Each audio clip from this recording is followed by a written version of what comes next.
হে উম্মতে মুসলিমা, আজ মানব জাতি এমন এক ভয়াবহ সময় অতিক্রম করছে যেখানে হত্যাযজ্ঞ ব্যাপকভাবে ছড়িয়ে পড়েছে। কিন্তু হত্যাকারী ব্যক্তি জানে না কেন সে হত্যা করছে, আর নিহত ব্যক্তিও জানে না কোন অপরাধে সে নিহত হয়েছে।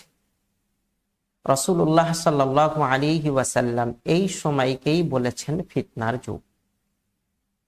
আজ এমন এক সময় এসেছে, অত্যাচার বৃদ্ধি পেয়েছে, মানুষের নিরাপত্তা কমে গেছে, অসভ্য লোকেরা নেতা হয়ে বসেছে, আর সভ্য মানুষের মর্যাদা কমে গেছে। ন্যায় বিচার দুর্লভ হয়ে পড়েছে, মিথ্যা বলা নেতা মন্ত্রীর স্বভাবে পরিণত হয়েছে। এক কথায়, সত্য ও মিথ্যার মাঝে পার্থক্য করা খুবই কঠিন হয়ে পড়েছে।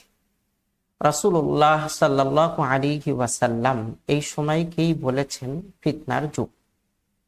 তাই সহজেই বোঝা যায় আমরা আজ এক মহা ফিতনার যুগে বসবাস করছি।